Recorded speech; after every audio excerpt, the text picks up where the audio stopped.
And good evening, everyone. Welcome to Moffat on Money, Super Woke, or Moneytube, whatever you want to call it. Hey, KP. Hi, I was honey, going and to say, Brentwood. I'm sorry you were out of town and catch up later. yeah, enough of this out of town crap. We miss you. Hope you're Mm-hmm. doing well. And KP, always good to see you. Been an interesting week. I guess most of y'all have seen Ellen's new do. She Yeah, so got if you liberated.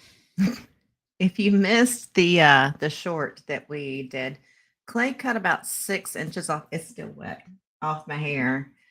And I didn't even know I had curly hair until I was about 33 years old. So that was interesting to find out. But oh, thank you, KP. Yeah, Clay did this. This is not an easy cut to do. As you can tell, it's kind of a lob with some stacking. And I talked Clay through it and he nailed it. I've been married before, so I know how to shut up and do what I'm told. He follows instructions very well. The last time I was telling him, I was like, the last time that I had my hair this short and wanted a trim, it ended up being like 3 inches from my head. And I was like, yeah, that's not actually what I asked for. I mean, it was like super short, like super short. So yeah, Clay did an awesome job. I'm proud of him. And Yeah, there's it was yeah, a nice angle, right? He did very well. There's Right? really no Clay did a great job. There's really no, not right there, Clay. There. Wait, down a little bit. Wait, different. No, do the angle. Make it parallel. No, Clay. No, it No, was this way. no. Elevation is huge when you're cutting hair. And so I could feel where his hands were like pulling my hair this way. And I was like, no, bring it down.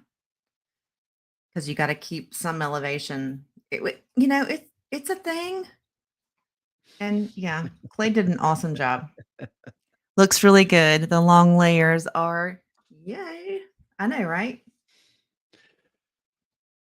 Hey, Hey, Catherine. Catherine. Good to see you. Let's see, Clay Nellen, please, and Brentwood Chick.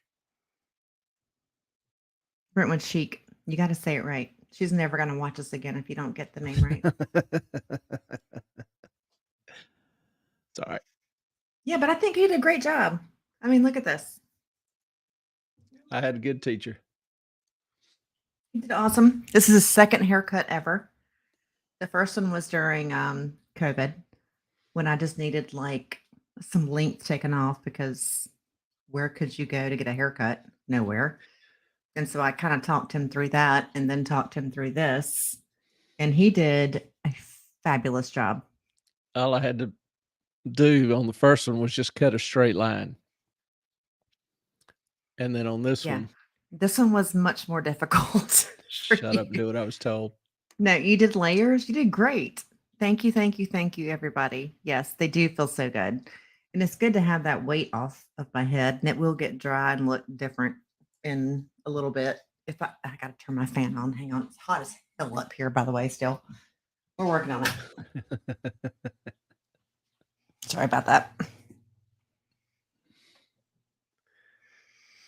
It's not So, it's Clay, not really it's not really hot. It's about 73. She just wants it on 50. look.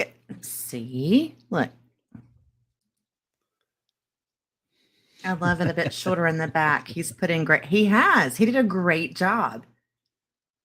I taught him how to do the layers and a pivot point so he could find, where they were all supposed to go. I am so proud of him. And I know that seems silly, but cutting hair is not easy. Trust me. And I think he learned that as well. Somebody needs to ban KP. Thank you, KP. It is at least, what is it up here? 70 what? 73. And humid. Humidity makes a big difference, which is why my It's not hair will humid. not dry. I go up there, it's like, I'm sorry, it's 72 up there. It's like cold enough to hang meat. It is not. Crazy Cat Queen, where the hell you been, honey? Back in Florida. What? Glad to have you Good. back. Good to see We you missed again. you. Yes, we did. It's good to get the gang back together. It is. Do you like Clay's haircut?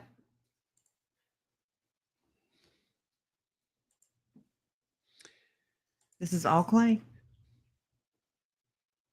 With a PhD in finance, he can cut some hair. I'm good with the knife. He used very good scissors. A machete. Colorado, actually. lots of icky talks with folks. Why? What happened? Icky talks. That sounds like a story right there.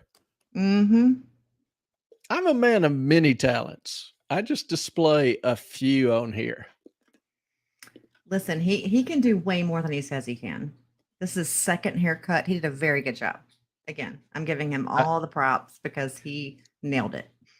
I just attribute it to the scotch. Good scotch. He didn't drink any last night, though. Helps clarify the vision, strengthen the heart, refreshes the soul, encourages the spirit, prepares one for arduous, difficult, challenging task. Such as cutting hair. Wait here. We're cooling down in Calgary. It was 1 degree centigrade overnight with a high of 11. What is the difference in Fahrenheit and Celsius? You're going to have to help me. 1 degree translates to about 33, 34 degrees Fahrenheit. Okay. So it was almost freezing. Yeah. And 11 would probably be, I don't know, upper 40s, somewhere around there. Yeah, I would like to have some of that in my bedroom. That would be nice. I see some pictures of area around Calgary and up in the mountains, that region. And I think that's just absolutely beautiful, and I think of moving up there. And then it hits me. Well, summer lasts about a month. Springs, another month, falls maybe a month, and then boom, and hello winters. So I'm like, I lived a winter up in Chicago, right near the edge of the lake. It didn't matter what I wore. It was cold to the bone, froze my ass off. So I'm like, just not a cold weather person. Getting to where I'm not a hot and humid person. Wait. 73 degrees makes you frigid. So I don't know what to tell you about that. 72. What's because it's summer here. Used to the summer heat. 105 degrees outside. 99% humidity. I'm sorry, Crazy Cat Queen. I don't think you were here when I went to see my grandfather. His wife died. She had dementia. She couldn't remember him in the last few days that she was alive. And it's so tough. It is so hard. Dementia sucks. And yeah. Yes, it does. That's a hard decision to make, and I don't envy you that. I'm sorry.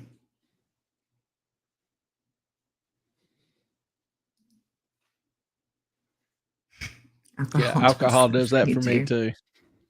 Only the very best alcohol. Scotch. The Almighty's own elixir.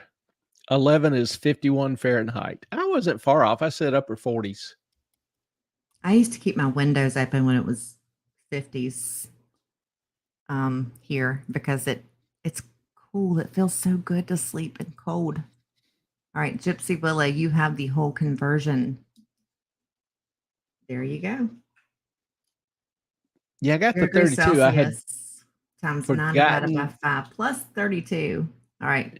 Can you screenshot this and save it? Because I don't know how to do it. It's available on Google.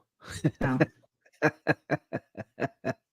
I forgot the 9/5, the exact amount. I knew there was a fraction there. I couldn't remember the exact number, but I was just ballparking it off the 32. But it's not like you add just like a number to it. It's like a whole thing. That's No, why I'm like, it's I can't 32 remember all the plus things 9/5. So because I can do 9/5 in my head. Yes, Sky Ricky Clay did this. Thank you. I'll buy his little lonesome. It is still wet, but it's getting there. all I know is when I go to a hairstylist and I get a good haircut, good service, I like what they do, I usually tip them. I'll just go ahead and make it official. I gave you a tip. Don't stare at the Yay. sun. Ellen sucks at tipping. Well, So I'm going to have to I bump my mean, prices up next time. I cut your hair. I teach you a skill. You can now cut a stacked blob or bob, whichever way you want to do it. But that is now Stacked your new skill. bob and a high and tight. I can And you knock can out either one do of those. a straight across because you did that for me during the during COVID. I have taught you so many skills. For which I am eternally grateful. Well, I mean, let's just say if the rapture comes or whatever, everything goes to crap. You know how to cut hair. That's a skill. That is a useful skill. And you can do other things that I've may or may not have taught you. I don't know. Cooking. Hmm? Cooking. You no. All you know how to do is to eat a cold can of soup. Right. That's the Haley Bieber cut. Beaver. Now, Sky, don't come on. Don't get ugly with me. Mm-mm. No, That's that's funny. not nice, nor is it fair. Well, I want to congratulate everybody who are just, spread the cheer. The Quan, Government shutdown commences in a few hours. is that going to be like a real thing or is it just still out there? That's going to be a real thing. Barring some last minute miracle. Yeah, it's shutting down.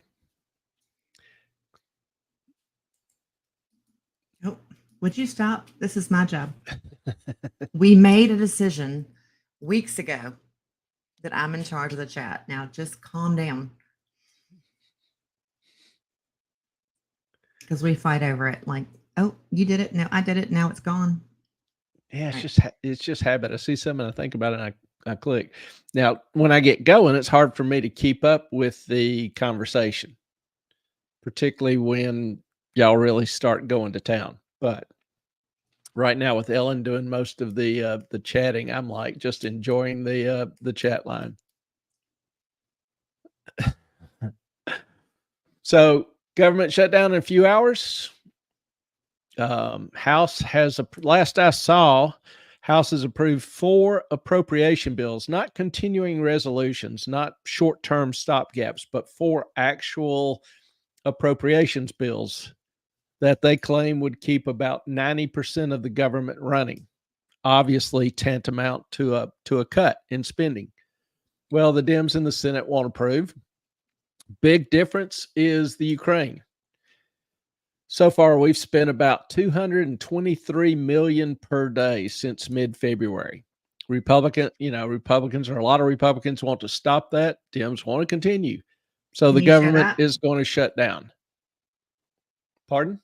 Can you show that where the total cost? Oh, you just take the amount we've spent, 130 or 150 million. Depends on whether you want to include what's approved or not, but 130 million divided by the number of days since February. Okay. And you get about 223 million dollars. So the thing about the government shutdown, a day. The thing about a government shutdown is that people think it's a big deal, but it's really not. It's shut down about 20 odd times since the 70s. I The was in main problem, DC in 95, 96 when it shut down. Yeah, the problem is that it always opens back up. So we'll see what happens. If we could just start over, that would be great. And crazy cat queen. So basically the same as every other year. Yeah. It if you're a government employee and your checks don't come on time, I freely admit that can be very inconvenient. Well, I think the problem is the military won't get paid and they don't get a reimbursement afterwards. That Yeah, is, nobody in the government gets paid. No federal employee gets paid. but from what I heard the past couple of days, so Congress and Senate will get back pay, furlough pay. Hadn't seen that. That's very Y'all possible. correct me if I'm wrong. Yeah. But military, other government workers do not. Yep. KP, government shutdown equals so freaking lame. Bingo. If politicians worked in the private sector, they would be terminated for failure to perform. Yep. And the amazing thing to me is we keep electing them. I just, everybody, I think, most everybody anyway, I won't say everybody, most everybody agrees that the government's doing a horrible job. Mhm. That they have very little confidence in the politicians, in the House, the Senate, the administration, whatever. Great, very high disapproval ratings. And then come election time, what happens? They all get They reelected. vote for the same ones every time. Yeah. So, I don't understand what is it going to take? How much pain has to be spread before people start voting for a house cleaning? So this is Literally. gross. This is gross. I'm going to say it anyway. I was watching a channel today, a live house stream, and I think it was from WAPO. And they not one, but 2, 3, 4, 8 guys were like, yeah, but AOC's jugs. I'm like, all y'all can think about is AOC's boobs. Like, this is the biggest thing you have, the biggest thought you have through this whole thing. The government's about to shut down. We need people to stand up for the American people. And it was like, yeah, but her boobs. I was like, seriously? That's all you got? Okay, whatever. Some people would say that's all she has, but obviously I wouldn't. Yes, you would. But did y'all see the congressman today that pulled the fire alarm so that they couldn't vote? No. What happened? I missed that. How did I miss that?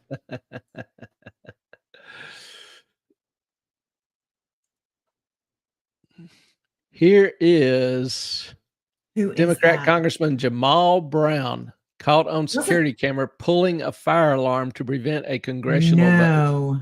Right there. So, if he's trying to keep Congress from fulfilling its appointed duties, isn't that an insurrection? I'm kind of curious. I hear you. I hear you. That's just funny. We live in some strange times. I think we all can agree on that. Oh, yeah. We may have Crazy Cat different views Queen. on the particulars. What year was that, my dear? Because I was in DC 95, 96. There's been 2013. There's been, if that's right. You beat you to the punch, Clay. That's pretty funny. I don't think a change of government is going to make a difference. There is so much inertia with them, but there is. Okay, Yeah. 9, 10. Can't argue that, but I'd be willing to give it a shot. I mean, let's just find some little shit kickers and put them in office. Okay, so Carson Pratt, Trouble is here right now. Hey, Trouble. How you doing? If you're making concrete forms, that ought to pretty much keep you out of trouble. So No, but he loves to derail. us and in every level. So Like you I need give much him. encouragement to do that. Did he get a I know, right? detention or suspension? Right now, he's being investigated. It'll be forgotten by tomorrow. True that. So Hi, yeah, Carson. nothing. I bet nothing will happen to the dude. No, Now, I what would mean, happen if I went up and pulled a fire alarm in the Capitol? what would happen if you went and burned down? Oh, I'm sorry, burned down Portland. Yeah. Crazy Cat Queen, 2009, 2010. So right after Good times. the housing boom, the housing Yeah. disaster. Yeah. But that was in Iraq. That wasn't a big issue. Other interesting things this week, besides the government shutting down and congressmen pulling fire alarms. UAW strikes continue. What is UAW? United Auto Workers, Thank you. the Automobile Workers Union. Ford, one of the companies, they're striking the big three: Australia, Ford, and GM. Australia is the old Chrysler company. Ford warned that the strikes could affect their suppliers, their downstream suppliers, and result in 325 to 500,000 people laid off. Bottom line, wages will rise. Don't know how much yet, but wages will rise and production will drop. That's otherwise known as what? Starts with an I, ends with a NFLATION? Inflation. Inflation. In addition, automation of assembly lines will continue at a faster pace. Push for EVs will also destroy labor. So this is kind of a subtle hint not to heavily invest in the automobile industry anytime soon. Yes, and Catherine Feinstein died. That is true. Yes. I really wish she was still here. Why? Because who's going to replace her?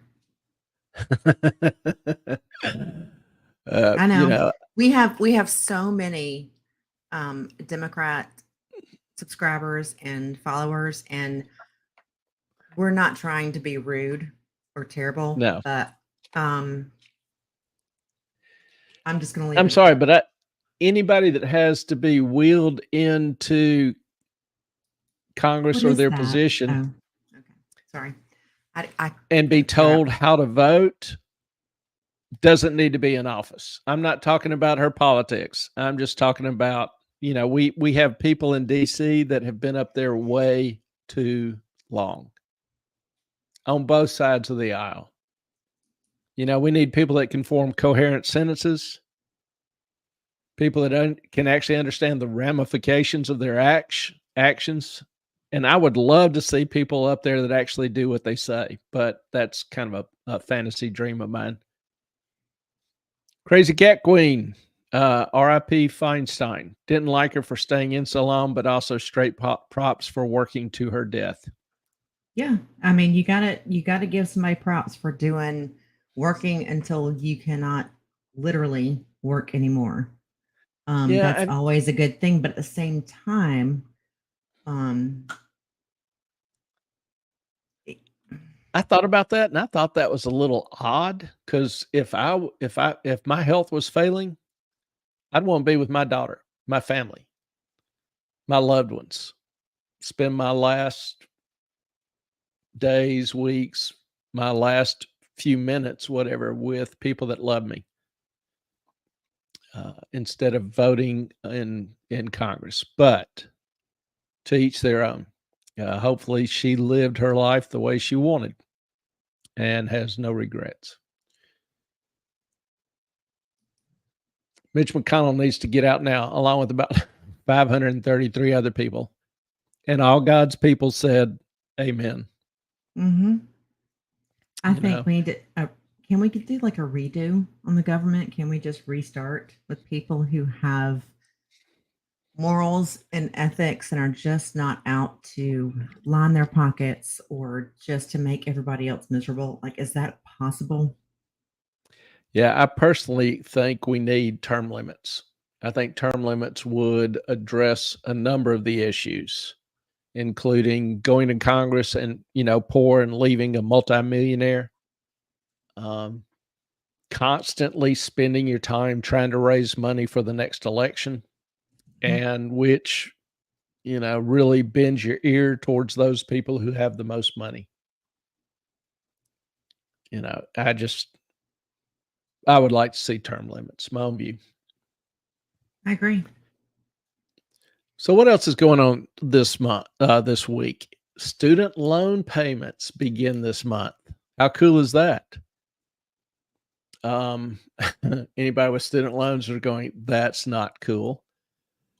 But keep in mind, several things hit. Student loans are beginning. Credit card spending crashed last month. And by crash, I do mean crash. So you can see them, starting to increase from about March when interest rates started getting higher and higher. And then they peak, September. And then in the month of, they peak in August. And then in the month of September, start to crash. Boom. So think about all these things together. You've got this coming month, no cars being made, no government spending, no consumer spending. That ought to be a triple witching hour for the economy. Obviously should be bullish for the markets. And by bullish for the markets, thank you. Did a short on there y'all need to watch because it's fallen behind the haircut thing in terms of views. Ellen won't let me live that down. Clay was so mad that like Chunk's little video that I did got like 75 views. And then I think that's the cutest video. I still watch it on occasion. Yours got 100 and what?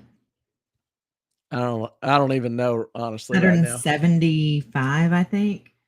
And the one I did last night with Clay cutting my hair got like 260 something. And he's like, dag nabbit. I was like, it's not even close. I mean, you got to know when to capture the moment. Okay, let's do Catherine Frazier. I think term limits should be 3 cycles for the House and Senate. I do not disagree with that. I'd agree with that. Wait, and then someone might actually do what they promise. Yeah. And if they don't, they should be gone. Yeah, they wouldn't be moving to DC for a career. I don't think any politician ought to be doing it for a career. That just leads, to my opinion, to too much corruption. Agreed.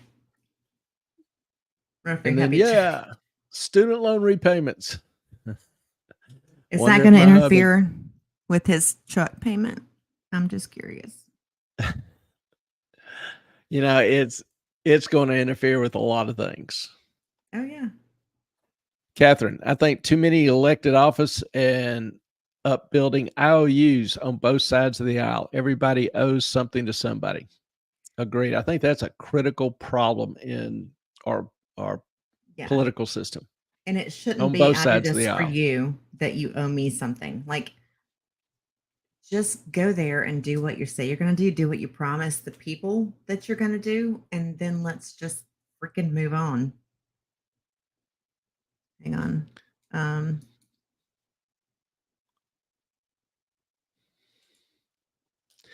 Yeah. And, so think about that triple whammy next month. Student loans, credit card spending crashed, no cars made, no government spending or greatly reduced government spending, depends on how long it takes them to resolve the issues, and no consumer spending. Probably going to be a pretty tacky month in the markets, I would imagine. Hey, the news will consistently be bad. This is like a Tom thing. Clay, I just changed up the asset allocation in my retirement, went more aggressive to take advantage of the lows. Do you think I hosed myself given what you expect is unfolding? My opinion, I'm not offering investment advice, but my opinion is that things are going to get worse. I am My own portfolio is still largely in cash. I did, have done some volatility plays, VIX calls. We haven't really talked about that too much before, but as the market drops, volatility increases. Volatility is the vibration in the prices, the rapidity with which they move.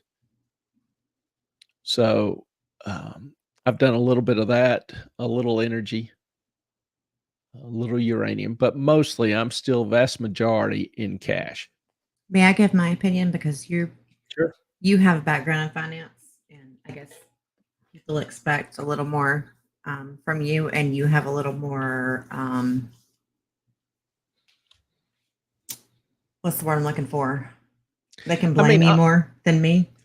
I also understand one thing for you start. One thing about me, I'm older. I'm 60, going to hit the magic 65 this year.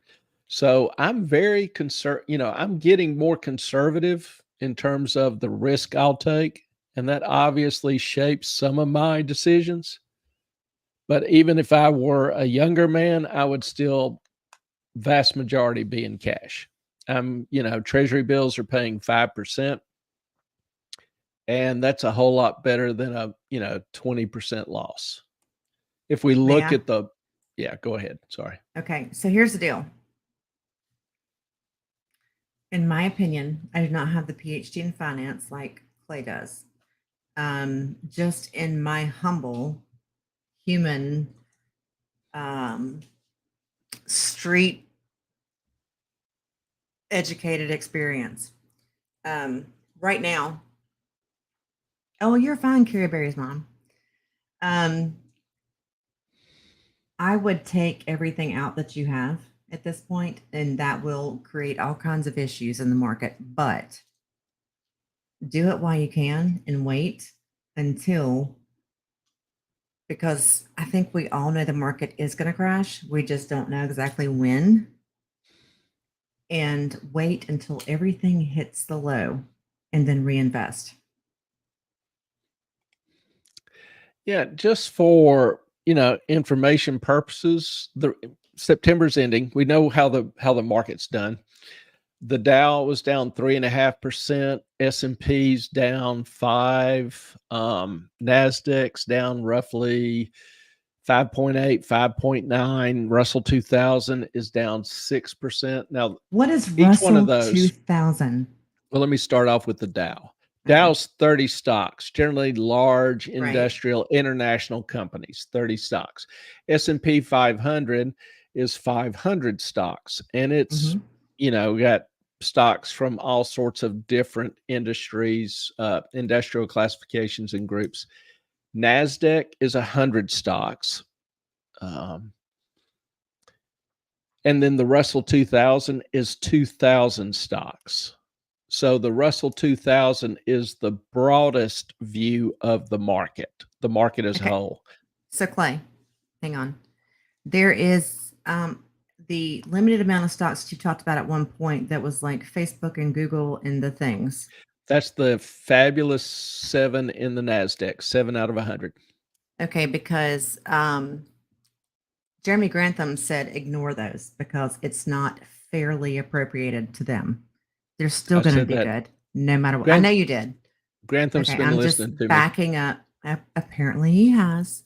I'm just saying, so that watching those as they affect the market is not a fair and accurate outlook of the market, correct? Well, if you remember, the first part of the year, Invito just blew up. Everybody got all excited about AI because it hit the mainstream media, and Invita, a couple other tech companies went through the roof. So NASDAQ went up. You had 7 stocks going up while the other 93 were dropping or stagnant at best. So we talked about that months ago. I know. But now they have started dropping as well. AI has lost its luster. People are saying, there are other practical realities in this world. and so the Nasdaq has started dropping. So And that's kind in of the terms of biggest. That's not the biggest then biggest of all what the indices? Which is the biggest? in terms of number of stocks or market cap, or In terms of knowing where the market's going. well, academically, we use the S&P 500 as a general proxy for the market. Mm. It's a pretty good proxy. The Russell 2000 includes a whole lot more smaller companies. So it just depends on how you define the market. If you define the market as stocks that are actively traded, you'd probably look at the S&P 500 as the How most would common. you define the market? Uh, I What do mean, you look at? I look at all of them because different sectors, different industry, different types, different sizes will move at different times. And I don't have a rigid investment philosophy. I I I follow tons of information. And based Mhm. on that information, based on trends, I'll reallocate, shift money to different markets, different industries, whatever. Now, I rarely do the largest companies. I've never invested in Coca Cola. Right. The performance, the just isn't there for me for what I'm looking for. I'm naturally a more aggressive investor. And I don't really anymore use or try to pick out individual stocks generally. I think for myself and for 99 and 99 hundredths of other people, that using mutual funds is a far better solution because one, I don't have the time to sit there and do research on 100, 200 different stocks. I just don't. I don't have the time to sit here and watch the market all day long. I just don't. I don't have time to do research to know when to sell. And that's the most difficult thing. Buying stocks is not hard because if you buy a stock and the market goes up, your stock's probably going up with it. But knowing when to sell. And in my investment video, if y'all all go watch that, oh, wait. When my investment video gets produced, that's pretty much what I'll say in there as well. Beginning investing. I, Yes, I it's on me. My fault. He has a lot of new things that he's trying to get done. So I'm trying to figure out how to do all the things. But trying to keep I her mean, busy. Clay, yeah, Clay, you like I'm not busy, really. That's Um, why she got the haircut, so she doesn't have the wind resistance when she's running around as much.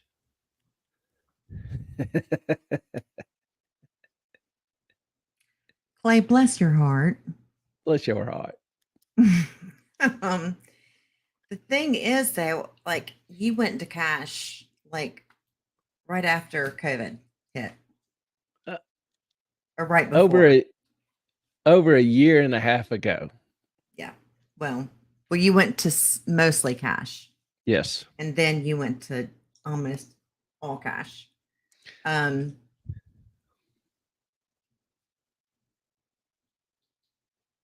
because I think this is just my humble ass opinion that you're afraid that things are going to get worse before they get better. Correct. I'm pretty certain they are. Yeah, it's not really a fear. I just try to prepare for it. And I went to cash after the Federal Reserve met in Jackson Hole in August of 21. I think so. And, inflation had hit 9%. And I was like, they've got to start raising rates. And when they start raising rates, knowing all the problems with the rate hikes that would follow, I figured that the market would understand that and react negatively. I Right. did not properly anticipate that the market kept thinking the Fed would stop hiking rates and restart QE. The market has gotten addicted to free money.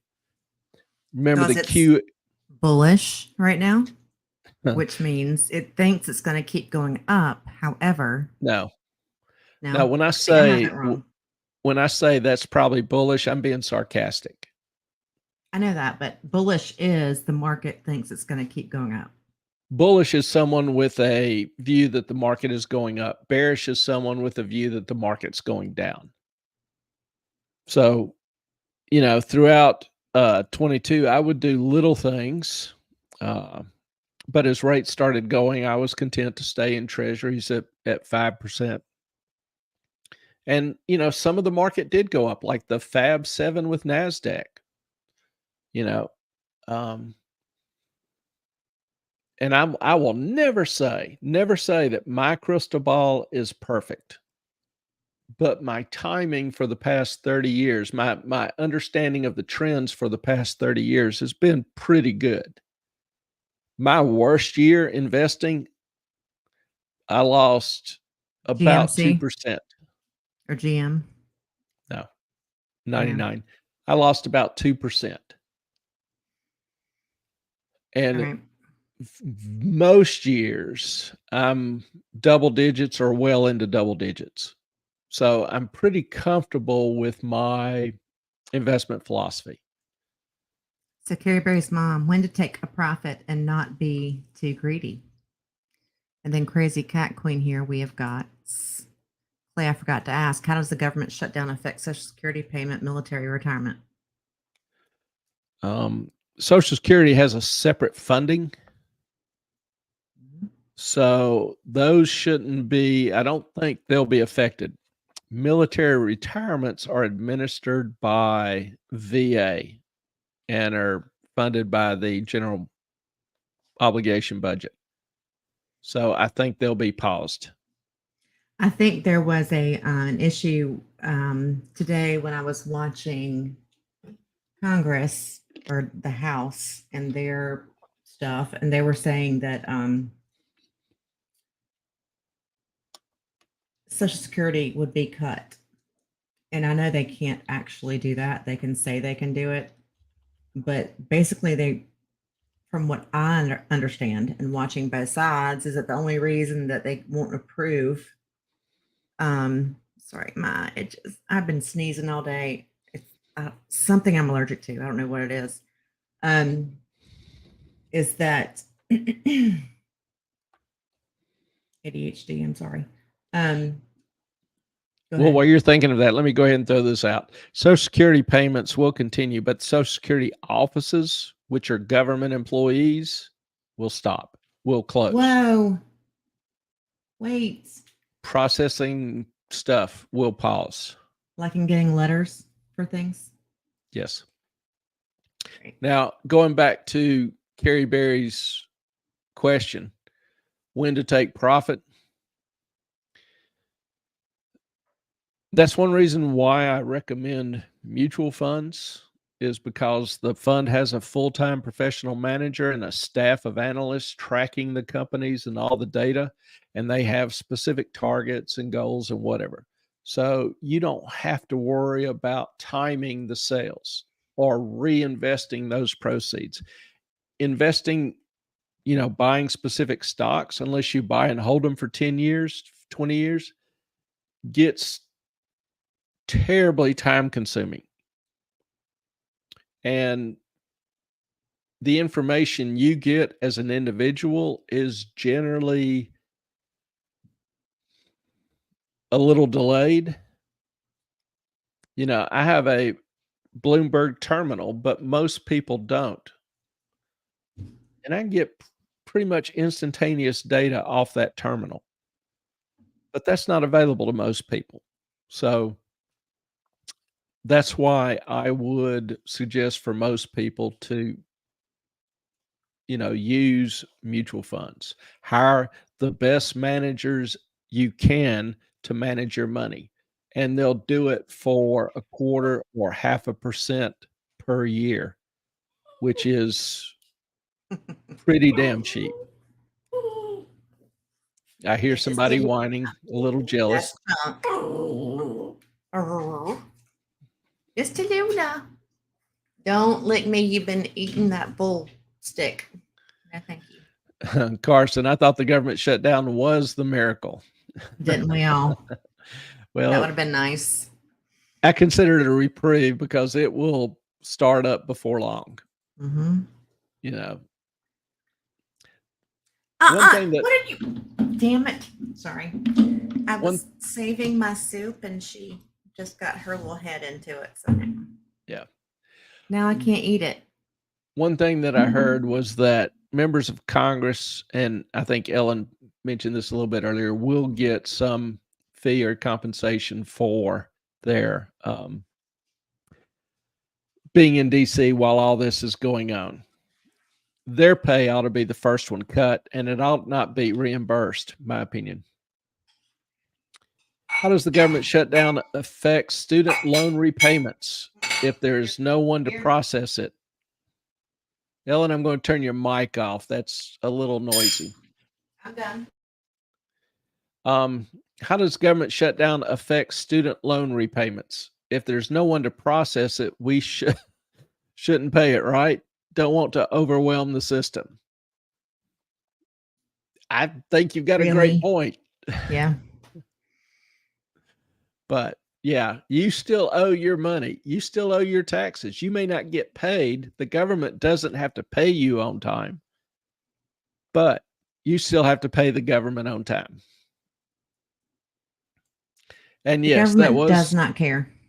Government does not care. It does not treat you equal. You are not equal to the government. And yes, Tallulah got her screen time and apparently some soup. And now she's given Chunk some soup because they are being pretty well. Once your dog has been eating bull penis, you really, after she gets in your soup, you really don't want any more. You're like, okay, I'm good. Even though I made all of that bone broth, which is awesome, by the way. It's just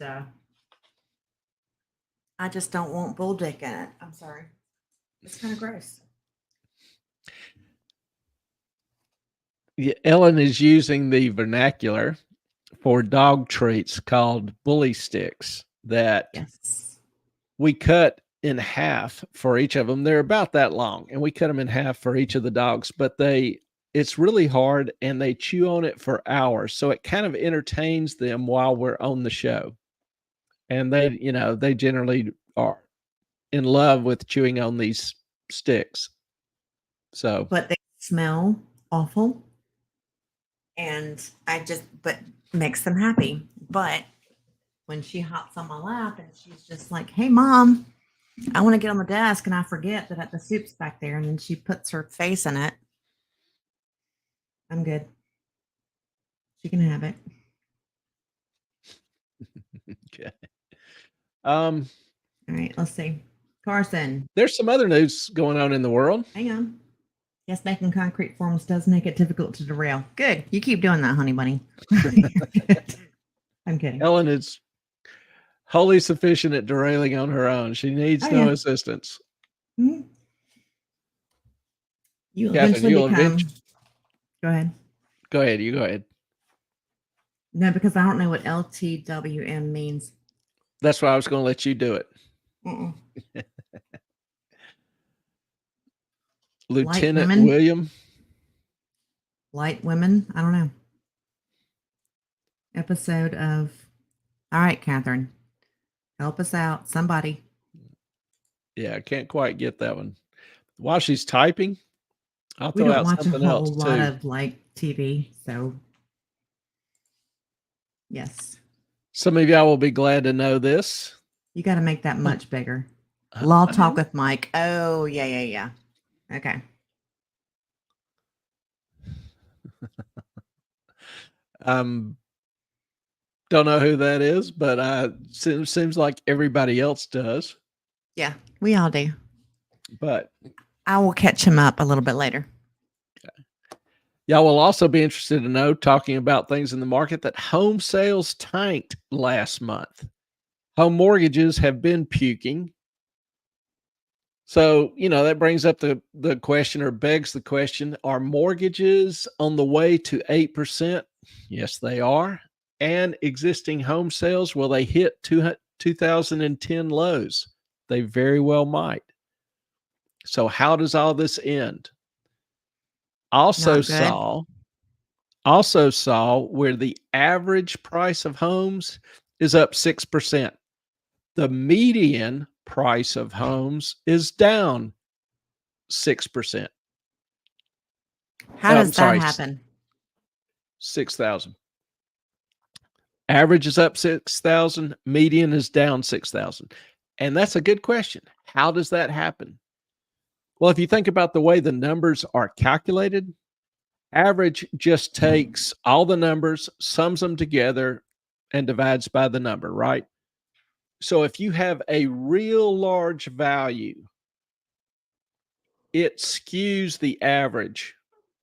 Does that make sense? I'm sorry. Clay, I'm reading the chats. I wasn't listening. I do apologize. That's all right. I'm used to you asking questions and then being distracted. That's not the first time that's occurred. Privileges of being with somebody that has AAADDDD. ADHD. I'm laughing at Crazy Cat Queen. Mine would be a fun episode. Here we go. Let's say something. Hi, Law Talk with Mike. But Law Talk with Mike, he's got to freaking like button a few buttons or zip a little zipper up a little bit more. I'm just saying.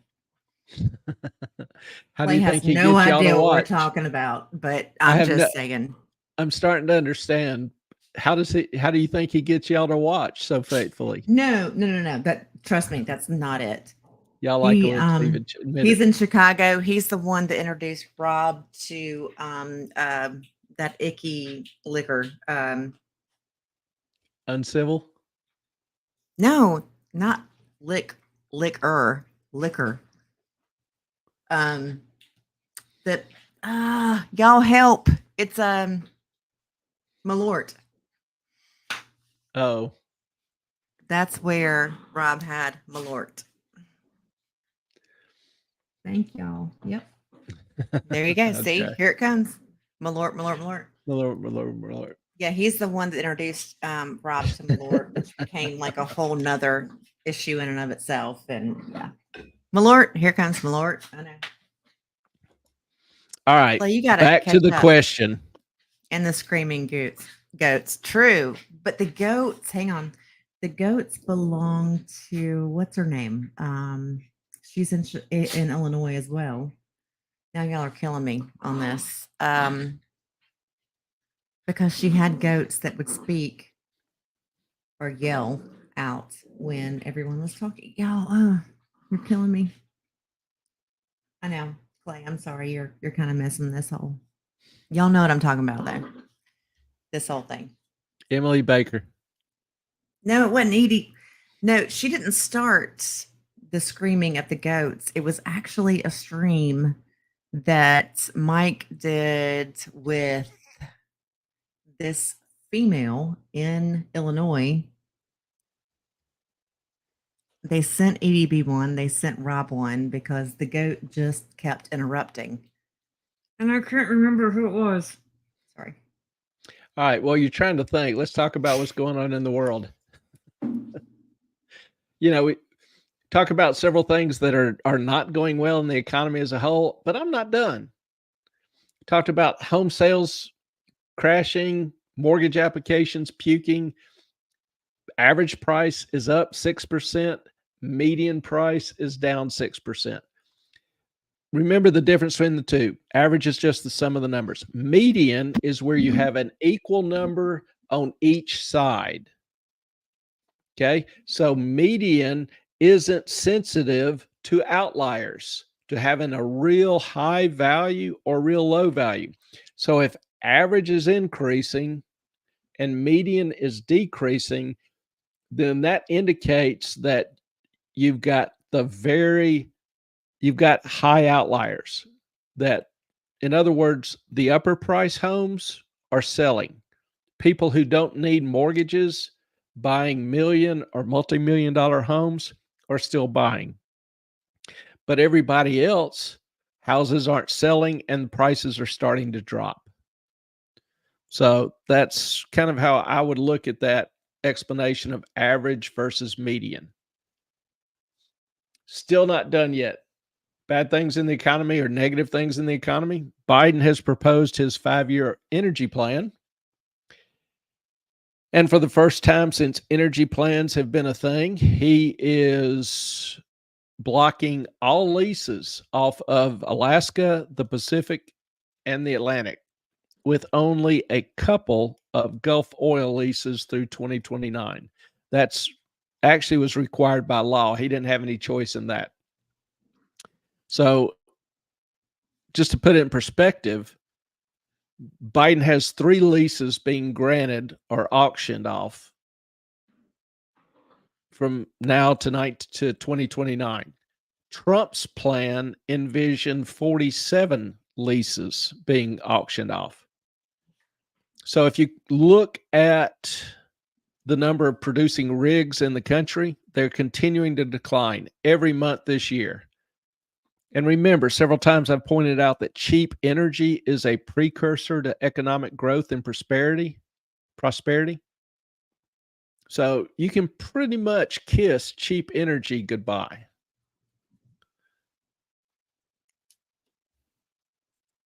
So when you ask me what's ahead for the market, what's ahead for the economy, you look at just all the different factors. Credit spending is down, no cars being made, production is down, no government spending, which puts a huge dent in the economy. Consumer spending is about to dry up. Home sales are tanking. Mortgage apps, nobody's getting a mortgage. Energy will continue to become more expensive. Oil's up 50% in 3 months, and we're not done yet. I just don't think all of that bodes well for the markets ahead. Now, I can't tell you what the market's going to do on a day-to-day basis, but I'm pretty confident as to where it's going to be over the next few weeks or month. And that's a fair amount lower. Again, that's not investment advice. That's just my opinion. So, anybody have any questions on any of that? Or on goats? We take questions on goats too. Okay, so because for some reason I think Ellen, you're breaking up. We're breaking up, but we're Can't hear you. You sound very distant now. You can't hear me? That's better. Okay, well, I mean, we're breaking up. I just live here. We're not together. You can't break up with me. Okay, so Catherine Fraser says a DA who has a farm, Debbie Davis. Is that who it is? Is that her name? Who has the goats? Because they would always scream when she was on with Law Talk with Mike. Somebody answer me. Okay, so anyway, we were talking about something. I'm sorry. I got into the goat thing. I do apologize. Yes, Debbie Davis is the goat girl. Okay, because she has a farm and her goats, and she knew the names of the goats based on their bleat. Is that what you call it? They bleat, right? Sheep bleat. Well, what do goats do? Scream. Well, yeah. Okay, they scream. So then there was like this whole joke about the screaming goat, which you missed, love. I do apologize. I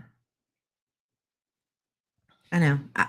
Honestly, I have nothing. I'm just here for entertainment purposes only. I got two down the thing with the goat. Sorry. Or you can always Clay's like, why do I have you on this channel? never. Here we go. Wait. Yeah, y'all ask questions, please, to get me off the Heaven and Hell Con. Did you go there too? Dag nabbit.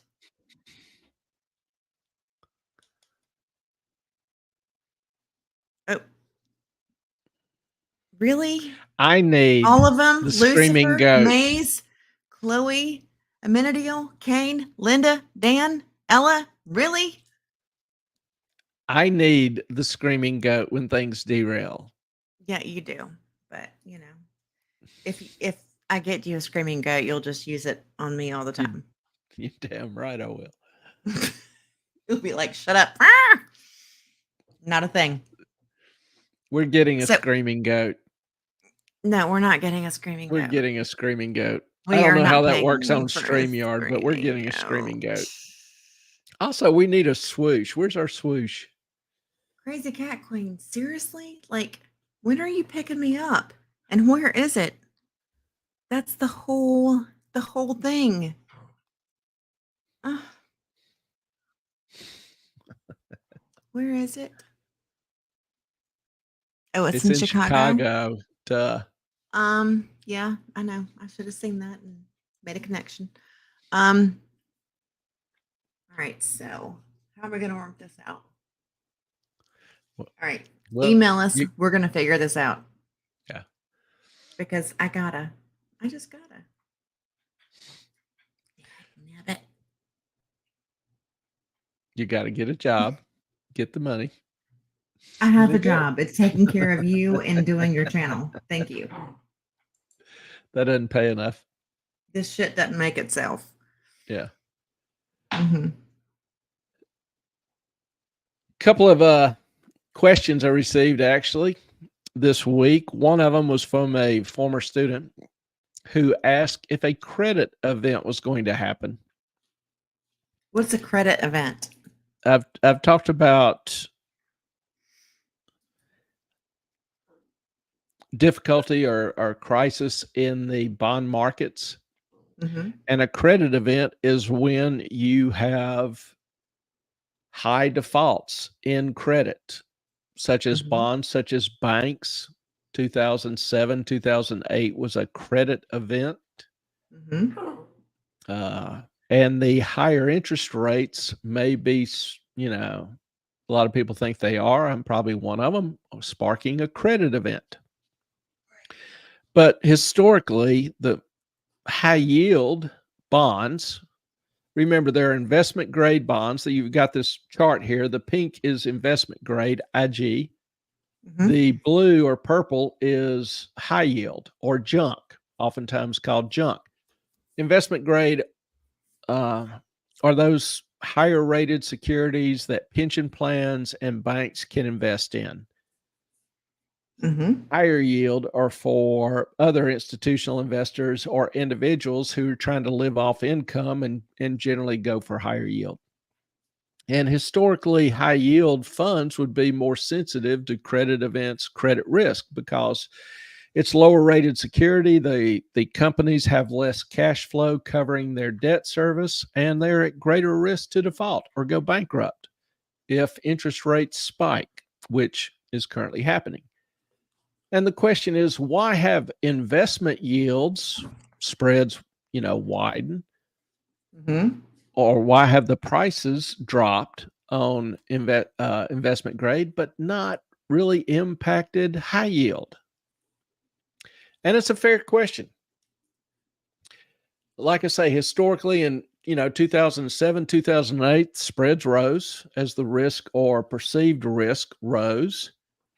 And now, for the past few months, junk bonds are not trading like junk. They returned about 6% this year. Give you a comparison, the Treasury bond, the 20-year Treasury ETF, a fund, electronically traded fund. It's just a pool of 20-year Treasury bonds like a mutual fund. It's down almost 9%. So high yield, which is far riskier, is up 6%. Treasury, far safer, down 9%. Now, and we've seen yields on the short end soar over the past year, but junk has more than held its own. Why? Well, there are several factors contributing to this. One is that issuance of junk bonds over the past 5, 6, 7 years because of the extremely low interest rates, a lot of junk bonds have been issued with very short maturities, very few 20, 30-year bonds. So you've got shorter maturities. If you remember the teeter-totter, shorter maturities have less volatility than longer maturities. So that's impacted it. Shorter means lower volatility, lower risk. Secondly, demand has been high. There hasn't been great issuance or a lot of issuance. So those people who are retiring have obviously increased in number. So demand has kept up for higher yields. A lot of people live off those yields.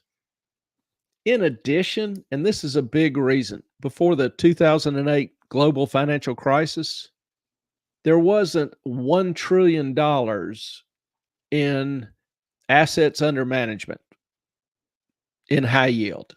Wasn't $1 trillion in Are you talking ETFs or about mutual funds.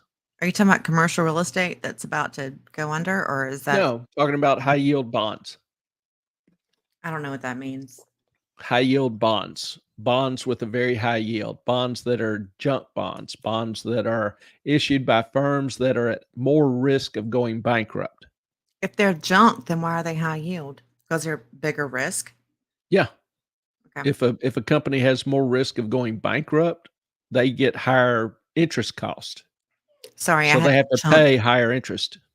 I had chunk on my lap and I couldn't pay attention to what you were saying. I apologize. Sorry, not a problem.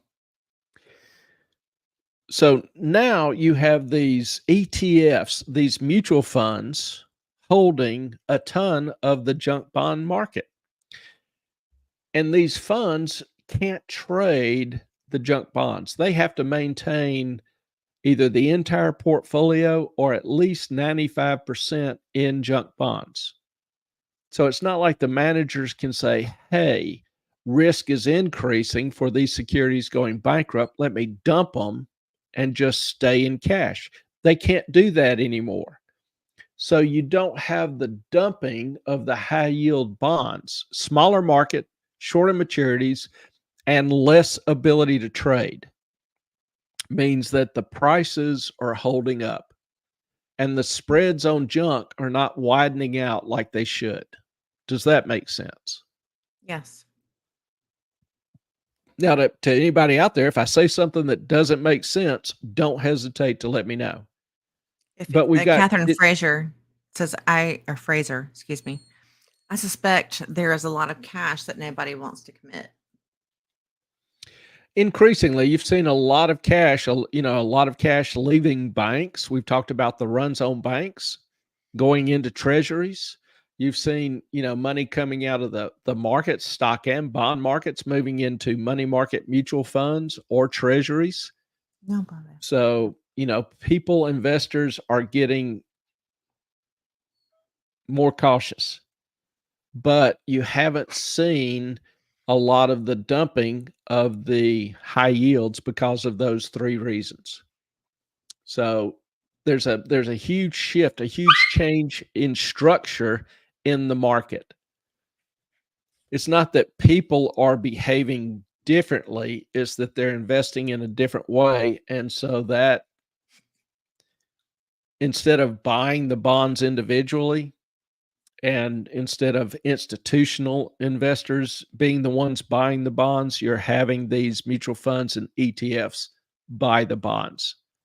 And they have to maintain 95 to 100% in bonds at all time, even if the market crashes.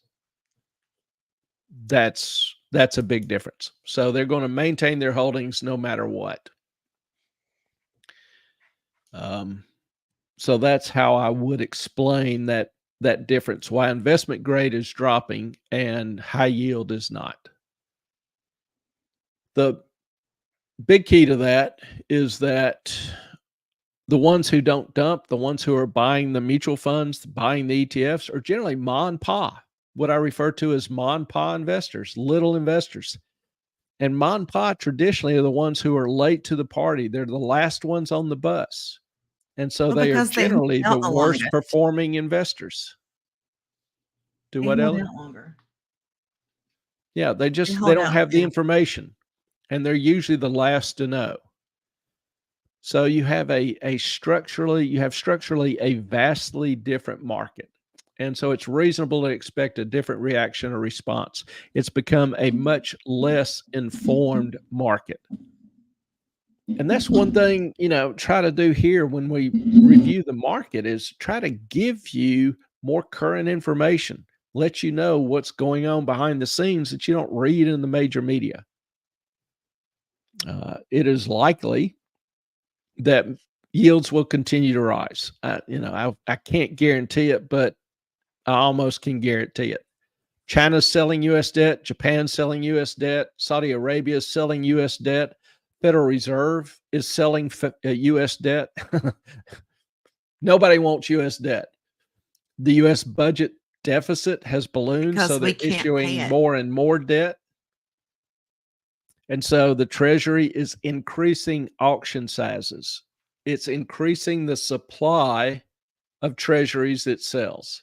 So you've got more And, supply, less demand, which means yields are going still higher. and Clay, I asked you this earlier, and if you don't mind expanding or expounding or just making this a little more obvious or a little more understandable to me and everybody else. Um, if no one's buying our debt anymore, right, and we're still paying Ukraine, we're still paying everyone who wants it, well, then how are we getting the money? How does that happen? How are we able to pay them? Pay the people who borrow. Ukraine. No. I mean, they're selling our debt to whom? Well, some nations like Ukraine, Belgium have increased their buying slightly, but that doesn't near make up for How what are they Japan and buying? China Okay. that doesn't near make up for what China and Japan were buying, in addition to China and Japan selling, dumping treasuries. Okay. So who's buying? Right now, most of it has been taken up by, investors fleeing banks. Instead of getting 0.5% in a bank deposit, they're buying the short-term 6-month 5% treasury. So right now there's been enough money fleeing banks and institutions, people looking for a safer harbor, Okay. that has picked up, some of the slack. But if you'll notice at the treasury auctions, most of the recent treasury auctions, recent 5-year and 20-year, did not go well. There wasn't strong demand for them. And the yields rose higher than expected because there was less demand. So that's going to be a problem going forward. That's going to be a worse problem going forward. That wasn't exactly my question. It was more about, I mean, if China and Japan were buying our debt, correct? That was a thing. Yes. Yes. Okay. Now they're not, and they're trying to sell it. And really, I think the point you made, what it, Chunk, stop, was it was private individuals purchasing it. Yes. No. Individuals, money markets, those. Okay. Would you um, purchase U.S. debt? Yeah. Short term. Yeah. What kind of short term? 6 month, 3 month, 1 month. So countries are no longer purchasing our debt, and Well, we had been borrowing to fund Ukraine. How does all that work? That just seems like the biggest conundrum to me. it's obviously coming to a head, as we've seen in the poor auctions where yields had to rise in order to place the debt. Nothing there. Sorry. Talking junk. So, what will happen in the future as the supply continues to grow and demand continues to shrink. Yields go even higher. The federal government will have to attract investors. It has to attract investors. How? Well, how? It offers higher yields. So instead of leaving your money in stocks, you decide that that yield is attractive enough. In 1980, 30-year yields went up to 15%. But can we afford lock that in, as a you country? could lock in a 15% yield for 15 years. That's almost a no-brainer. Can we afford that? I mean, we did once. When you say afford it, you got to keep in mind the government owns the printing presses. So they Well, I can know, but always that crank out just more money. I know, but Now, that just makes a dollar less worth less than it yeah, was before they printed it. encourages inflation. Mhm. A lot of different things. None of them good, but that's how they afford it. Just crank up the printing presses. So, That just I mean, seems messed the up to me. choices are running out. There's not a whole lot of flexibility, Fair enough. you know, in the system. That's a big problem, and that's why I'm very, very cautious in terms of the markets as a whole. Right. Anybody else have any questions on the current reality before we get to quadrillions in derivatives? Besides me just like driving you nuts. And Chunk is about to lose his mind. He doesn't. That presumes he has one. Well, I've got to take him out real quick because he's going ape shit. Okay. Sorry. I do apologize. I'll be right back.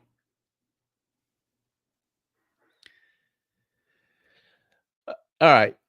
Well, while she is strolling with the dogs, the main topic tonight was a video that was sent to me. The title was BIS warns of a 1 quadrillion derivatives time bomb. And I watched this video and I couldn't help but notice some of the statements of what I would call misstatements or inaccuracies. And I think it's important, particularly for people who are trying to find out what's going on, people who want to understand what's going on. Most of the Moneytube readers or followers, that they get accurate information. So there were some issues that I had with this video, and I'm going to play the first 40 seconds for you, which kind of sets the stage for the whole discussion. So bear with me for a second while we play this Fellow video. Rebel Capitalists, hope you're well. So we just had this report come out from the BIS, and this is going to completely blow your mind. They've uncovered or tried to uncover how big this derivatives time bomb actually is. And in the title, I said it's a quadrillion. No. That's undershooting it by a long stretch. And when we go through this article, which we're going to do right now, they show you how much debt is off balance sheet in the shadows that we don't even know about. So when we talk about money getting tight or a lack of dollar liquidity, you have no idea. Excuse me. All right, the gentleman, and I'm not familiar with him. He's he's a bigger gentleman than I am, but I'm not familiar with him. But he's indicating some fear, or that people should be concerned over a quadrillion dollars worth of derivatives, or even more than that, and saying the BIS is warning of a time bomb. And I'm like, well, that's not exactly true. The BIS is a kind of an international banking institution or group. BIS stands for the Bank for International Settlements. So it handles international transactions and promulgates rules for international transactions. And this paper that he's identifying is detailing one of these types of international transactions, international foreign exchange swaps. So let me give you some terms first before we get into the actual BIS letter. He talks about on balance sheet and off balance sheet items. We covered this when we talked about the Enron scandal. You may remember that. We talked, to some extent about their off-balance sheet items, how the off-balance sheet items are quote-unquote non-business activities of the firm. They are like joint ventures, or it's where the company puts assets in shell companies. It is still ultimately an asset or liability of the firm. I'll give you an example. Enron would build a power plant, and then they would claim projected income from it. So they show income. Then they would take that plant and put it in an off-the-books corporation where the losses would then accumulate and go unreported. It's kind of a neat trick if you can do it. A lot of people think off-balance sheet accounting is very sketchy, just running a scam.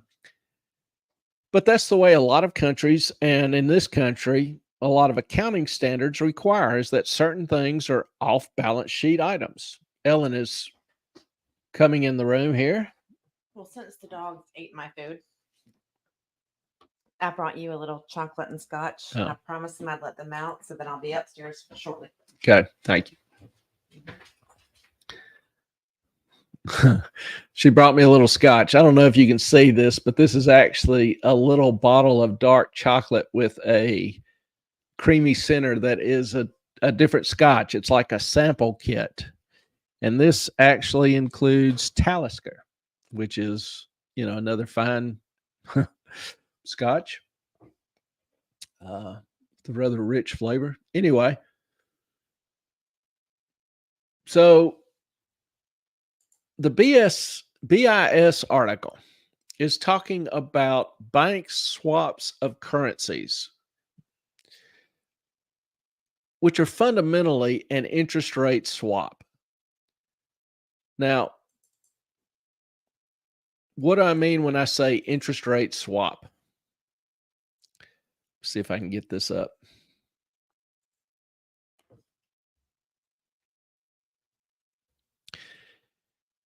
An interest rate swap, or a plain vanilla swap, is just where you have two banks, generally two financial institutions, who swap interest rates for a time. One wants to swap a fixed rate for a floating rate. The swap is done on a notional amount, because if you're swapping interest rates, you have to calculate the cash flows. So here I've got Bank A, counterparty A, and Bank B, counterparty B. Bank A is going to pay a fixed rate of 7.5% to B. And B will pay LIBOR, which is a floating rate, international floating rate, plus 0.5%. Okay. So the reason is, now, why would banks want to swap interest rates? Why would banks in particular want to swap interest rates?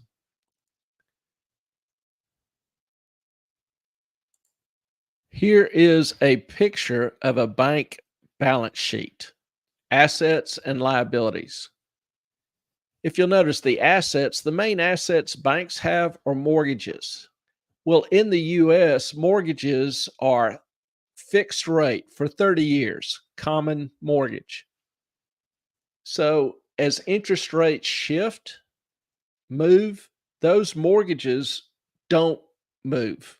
The yield on those mortgages doesn't change. It takes years for the bank to wean off some of the old mortgages, get new mortgages at current rates. So this is very slow adjusting. On their liability side, the deposits, when you go deposit money in a savings account or a checking account, the bank pays you interest. And generally, these deposits are at market rates. They're much more sensitive to changes in interest rates. So what ends up happening when interest rates rise for an American bank, their expense rises because they have to pay more to keep those deposits. But their income doesn't rise because it's pretty much fixed due to the length of the loans that they have in their portfolio.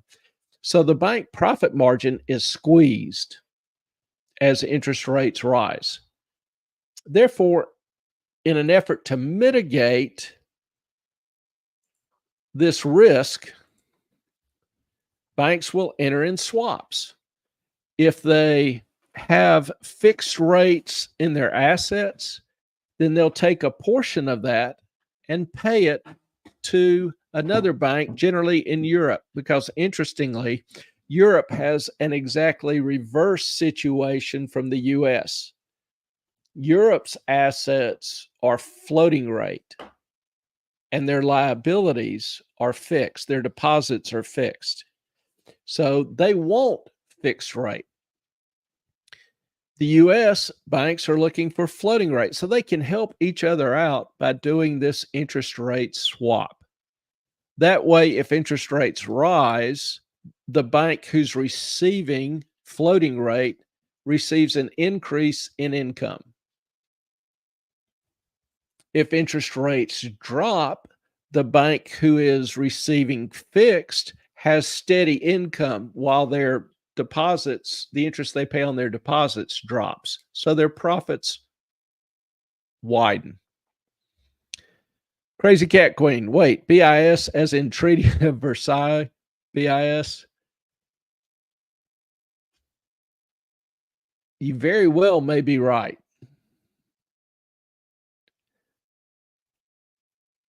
And I believe you are. I won't swear to it. He's thinking. But I believe you're right. I didn't think about discussing BIS in this conversation. So I really didn't look up their origins, but long ago and far away, that kind of sticks in my head. I believe you've got a point. So, long story short, BIS article on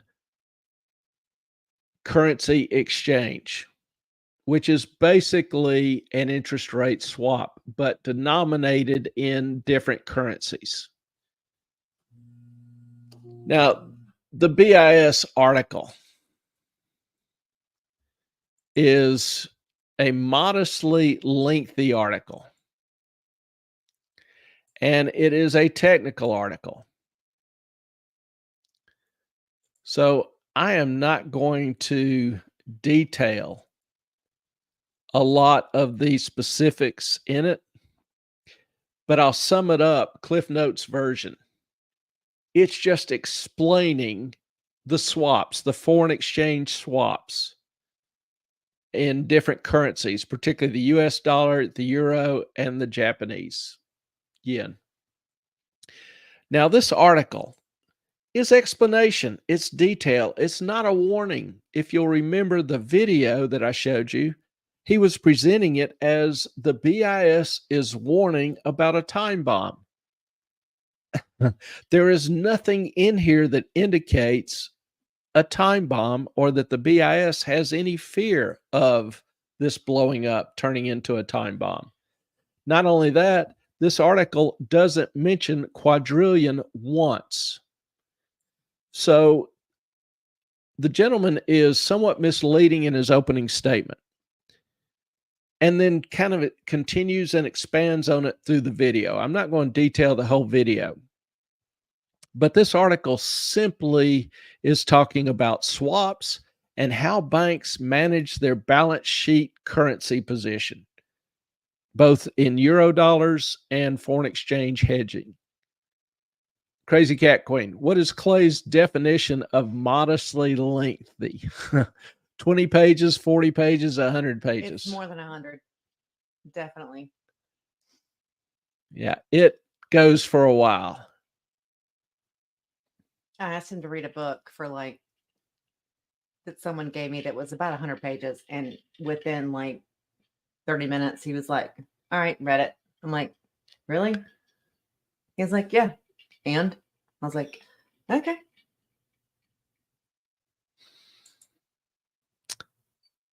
It is, kind of lengthy and uses a lot of terms, concepts that we really haven't gone into or that would take a lot of time. And I don't think it would be terribly profitable to most people. Vast majority of people, that kind of detail wouldn't be profitable. So I'm just kind of giving you the Cliff Notes summary of it. But what if we want to understand it? Well, if you want to understand it, we can have a separate show on that. Okay. Fair enough. Yeah, I will always, if there's something y'all want to see or go into detail on, I'll be glad to. That's never a problem. But for the most part, I try to make this show kind of an overview for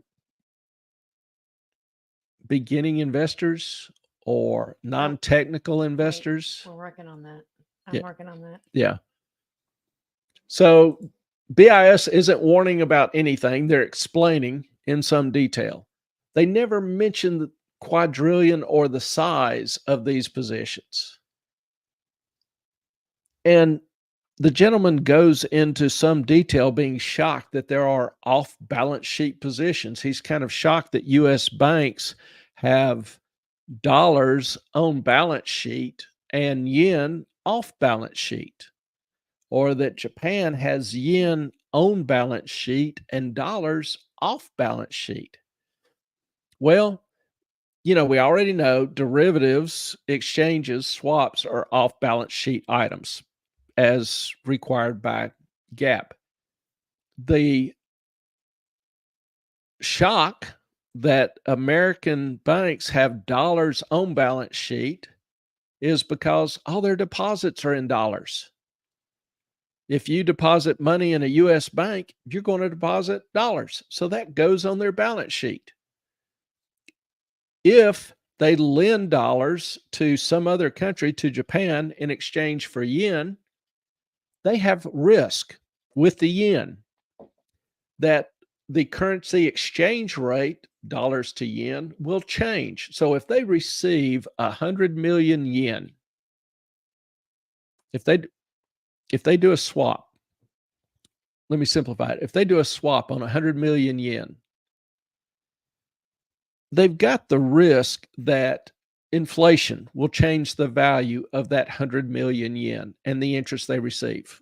Whoever gets the dollars has the same risk. But there's also the risk that the currency exchange ratios can change.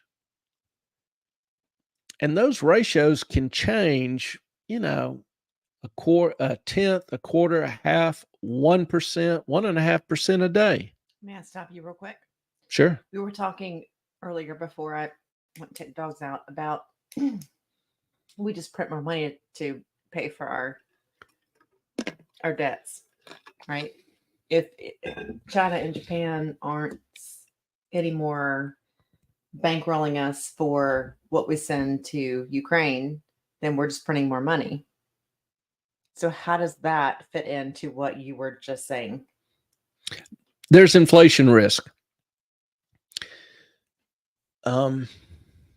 The idea is that if I'm a U.S. bank and I owe somebody $1 million and they put $1 million in my bank, well, I'll pay them interest, and then when they want their money, I'll give them the $1 million. I don't have any risk that $1 million changes value, even if inflation goes on, because $1 million is $1 million. Well, okay. But if I'm a U.S. bank and I receive yen, and at one point in time, and then I want to, at a later point in time, transfer that yen back into dollars. That exchange rate could change. So I may receive 100 million yen for $100 million. But when I'm ready to exchange that yen back, the exchange rate could have changed. So I give still 100 million yen, but I receive back $90 million. So that's what banks hedge. That's why they have these swaps, these foreign exchange swaps. The derivative structures are off balance sheet. I'm not saying I'm a fan of off balance sheet accounting, but that's the standard. There's nothing shocking or suspicious necessarily about that. That's just the standard. The BIS paper is explaining the process that, Japanese banks will swap out yen, European banks will swap out euros, vice versa. But they go through American banks because American banks, the large American banks, make a market in these swaps. So the European banks don't talk to Japanese banks directly. They do the trade through an American bank. So the American bank then has risk because it establishes the position with the European bank. Then it establishes the position with the Japanese bank. So on one side, it's got euro exposure. On the other side, it's got yen exposure. And so it will hedge that risk using some of these foreign exchange swaps. So currency swapping is common. It's all over the place in banking, international banking and finance. And there is a need to hedge. It's for risk reducing purposes. Okay. So the article addresses the process. It addresses the incentives to do swaps, not the absolute risk. Doesn't really ever even mention it. It does have one sentence talking about the risk is a lack of liquidity, that the funds aren't available to the bank to pay the net due. And we saw what happens in a liquidity crisis in 2008 when banks have to borrow tons of money from the Federal Reserve in order to cover deposits. We've even seen a little bit of that so far this year, where banks run out of liquidity. Because remember, banks don't keep cash in or much cash in their drawers in their vault. Well, they keep a percentage of what They- they've loaned out. Yeah, a small percentage, but it's all in loans. It's all in investments. It's not cash in a bank. So if they have a run on cash or they have a big cash need to close out a transaction, sometimes they'll borrow short term from the Fed to cover that short term cash flow. That's common. If there is systematic drop in liquidity, then that's a risk. But the swaps don't cause the liquidity risk. They suffer from it. The swaps will fail due to failure of the bank runs, bank failures. So the difficulty with swap is a result of the bank failure, not the swap causing a bank failure.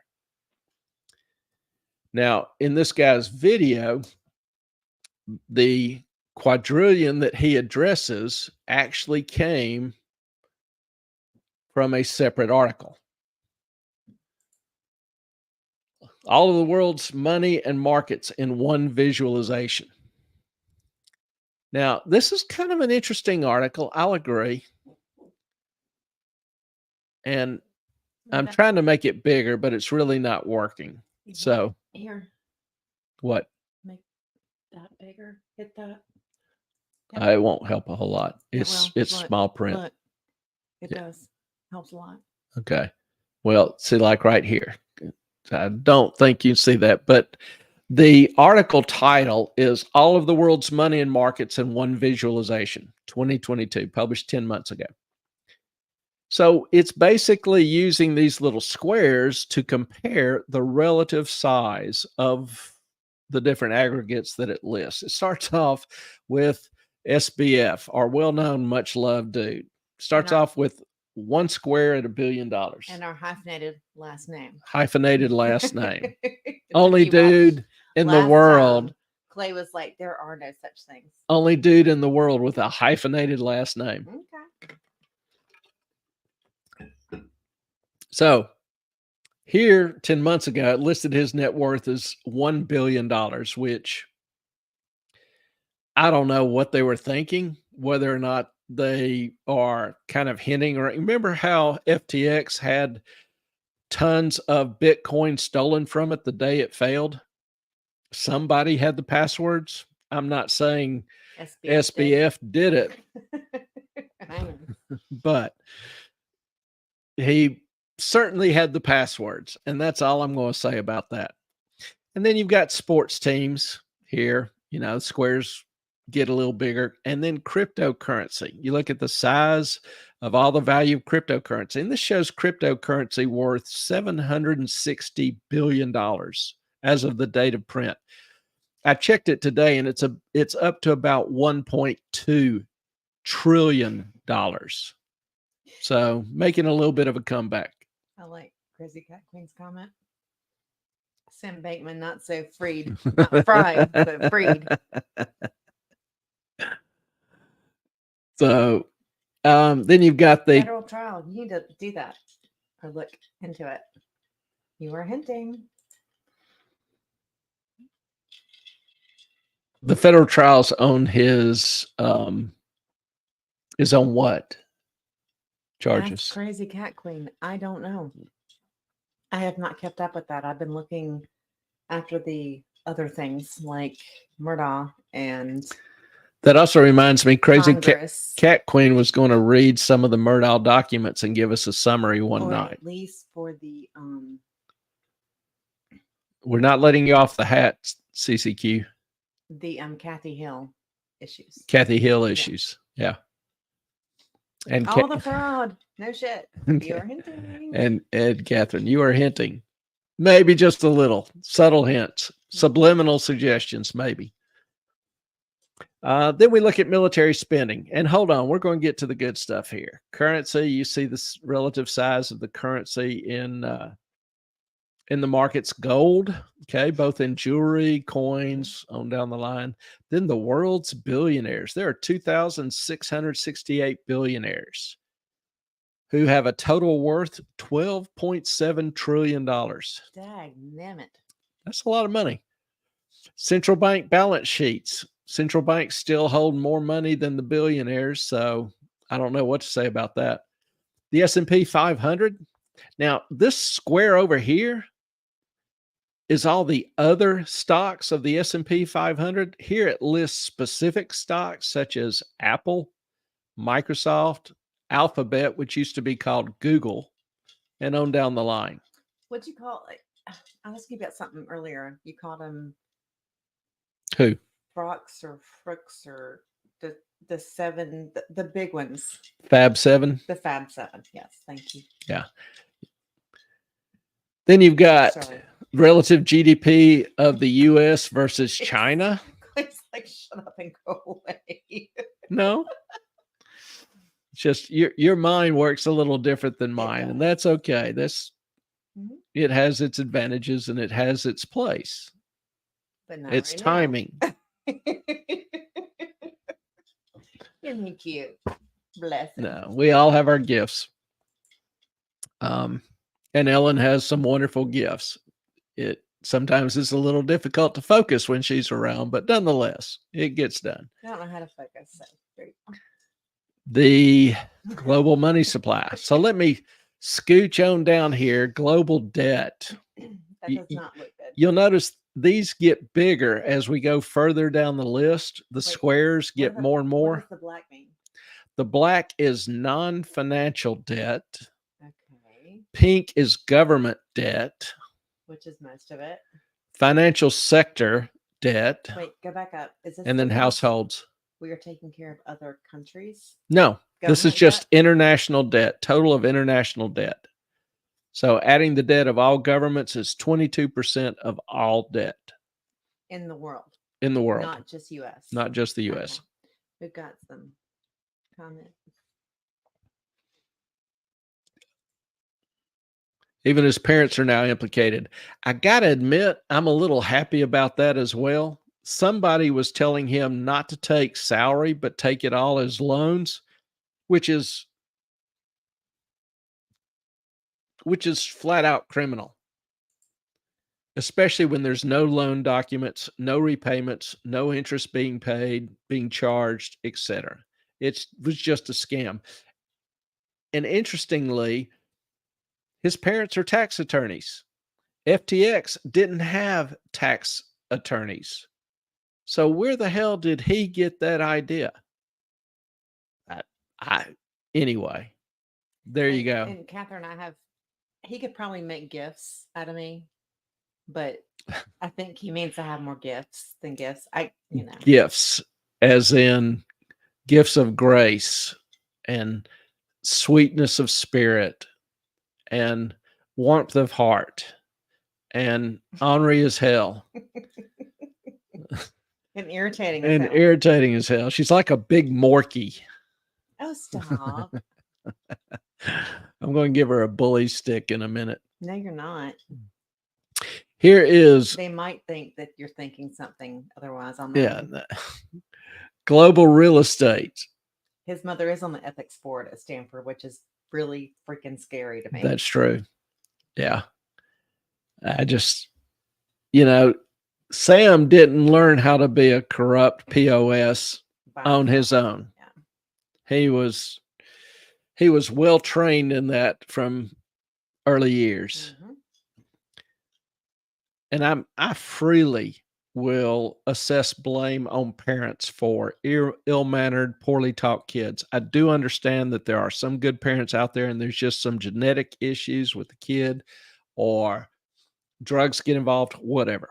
So I understand that there are exceptions, but normally when a kid is a schmuck his whole life, when he's an asshole his whole life, when he's a cheat and a thief and a person of no honor his whole life, I think the parents have a little bit of contribution in there somewhere. Okay, wait. So you're saying that you would rather have me as a... I hate these kind of questions. I know. Not highly educated. I mean, I was an engineering major, but I ended up quitting. Not highly educated, kind, sweet spirit, who has a decent head on her shoulders, than someone who is just a complete asshole or idiot.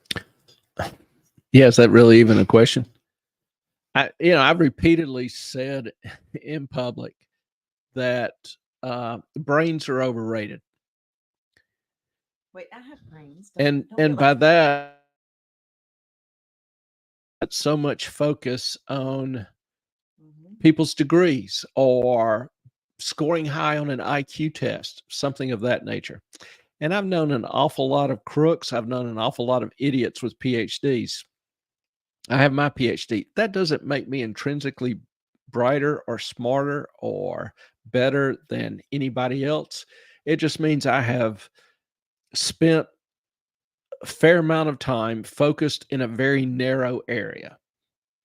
That's all it means. It means I know the technical aspects of how to do rather high-level research and analysis, econometric methods, those kind of things, which are pretty much irrelevant in terms of me being a good, bad, or indifferent person.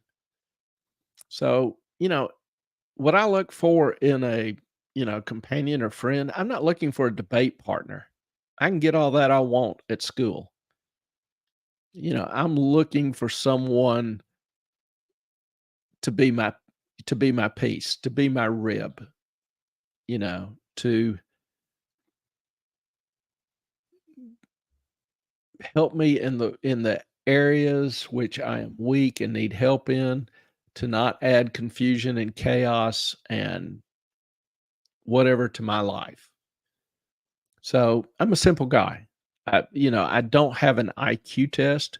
Anybody that I'm going to hang around for an extended period of time needs to have a good mind. They need to have good common sense. They need to be able to carry on a conversation. They need to be interested in things of, going on in the world around them, to have a simple joy at the beauty that we come across every day in this world, in nature. I don't care if they score really high on some mythical intelligence test. I hate intelligence tests. I think they're a crock of shit. Okay. Um, I liked my scores though. I guess I'm just saying that, like, if people score well, they like it. If they don't, they don't. I've known people who don't score high, but who are very artistic. mhm. I have zero artistic ability. Does that mean I'm an idiot? No. No. We all have our gifts. And I don't see one higher than another. I remember my mom had a friend who had a sign over her sink, and it said that the work performed below is as holy and sacred in the eyes of God as any performed by any priest at any altar. Yep. And I was just always taught to respect honest work, and I do. I learned the names of the janitors and custodial staff, I guess I should say, in the 'Cause they building. will look after you. Yeah, I appreciate the hell out of the work they do. I damn sure wouldn't want to do it. So that's why I say brains are overrated. It's not a knock against me valuing intelligent people. It's just how I would consider somebody intelligent. It would not be based on them having a PhD or having a high IQ score. I think sometimes I undervalue myself by kind of being the comedy here. But yet at 8 years old, I got the highest score on all the tests. Yeah, it that I was just supposed to. I had a highest achievement award, and I threw it away. yeah, it At doesn't 8. it doesn't matter. Make any difference. But Crazy Cat Queen. Wait, to be fair, do we really know he was a cheat and an asshole his entire life? No, and I'm not saying he necessarily was, but if he wasn't, he sure made up for it in his adult years. Crazy Cat Queen. When Dad was in rehab, I knew the name of the front clerk, and I greeted her by name when I walked in, and should have seen the look on her face. Exactly. I'm sure it blew her mind. Yeah, because most people don't. They just treat them like they don't exist. Mhm. And I don't understand the thought. That's just not the world I want to live in. Anyway, People are just not kind anymore. They should be, but they're not. all right, global wealth, North America, and you see the squares are getting bigger. China, Asia Pacific. China. Now, derivatives. This is the money shot. Market value of derivatives. Wait, what is a derivative? A derivative. What's a derivative? A derivative is a contingent claim to a future cash flow. I know you teach this every. And by freaking that, day, I but mean that something has to happen in the future before you are entitled to receive cash. And that something can be a change in a price, change in interest rate. It can be weather. I could structure a derivative on a hurricane if I wanted to. But what is a derivative? It's something that derives its value from a change in or event something else. So it's a secondary value. That Like a stock has to move. complicate or fuck up everything. No, No. like you can buy options on stock. If I buy the right to buy Apple at 150 and Apple's trading at 140, Mhm. I can buy Apple at 150 for 6 months. Okay. Well, 6 months from now, Apple's at 170. I've still got the right to buy it at 150. So that's worth $20 a share. I'm sorry. So that derivative derives its value from the movement in Apple's price. Okay. So it's just a secondary reaction. And Crazy Cat Queen, I think that is just being human and kind, by the way. Catherine, the sum of his parts added up rather badly. It truly did, enormously. Whose parts we're talking So, about? Sam's. Oh. So here we are, derivatives. Market value, 12.4 trillion. That's a pretty good slug. But the cool one, is the notional value. Look at the notional value. What the hell does that mean? 600 trillion. It goes on and on, keep scrolling on and on and on and on. And that's what the guy is referring to when he talks about a quadrillion or more. Now, notional value. Remember I talked about that currency swap, how you do a fixed rate for floating? Well, how do you figure out the payments? I know I'm entitled to a 5% fixed,